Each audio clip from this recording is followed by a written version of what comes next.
Hi and welcome to this DCP web tutorial. In today's tutorial, I'm going to show you how to set up a custom admin URL for your WordPress website.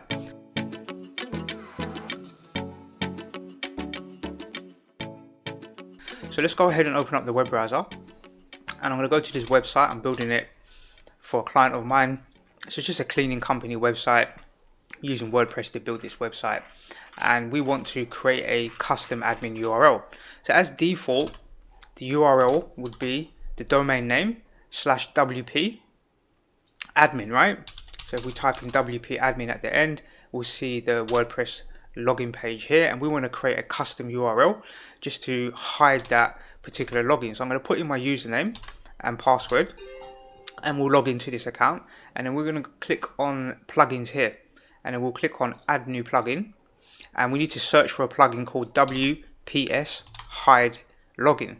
So when we type that in, we'll see this plugin appear here, and we can install it. So we'll click install, and then we'll click activate. Once we've done that, we can go to settings, and we'll see WPS hide login here. So if we click that, down here we can see that we can create now a custom login URL. So we can type in anything that we want here, and that will now become the custom login URL. So in this case, we'll use an acronym of the company name. So it's CC, right? CC. So we use something like, so you should really make it something unique, something a bit different that's not so easy to guess. Otherwise, there's no point in really creating that custom URL. So we'll do something like, let's do something like WP-CCLCO, so cleaning co-admin, and we'll click save changes.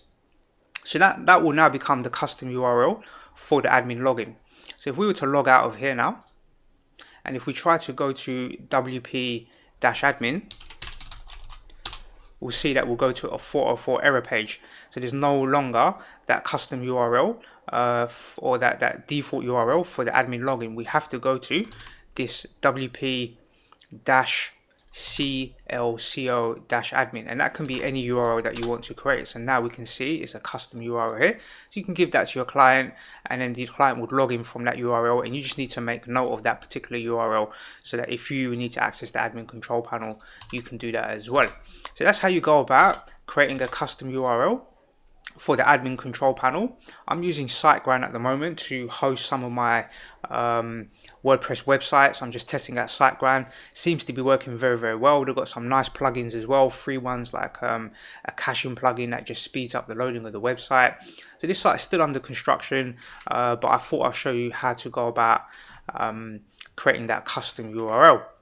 Okay, so if you've got any questions about that, feel free to comment in the YouTube description. If you'd like to learn how to build amazing WordPress websites or stuff like this with animation inside of it and something nice and clean for your business, then feel free to comment inside the YouTube description. Just tell me what sort of business that you run or what sort of company that you run, and then I'll start creating some example sites based around the types of comments that I receive for the types of businesses that you run. Okay, let's go ahead and minimize this.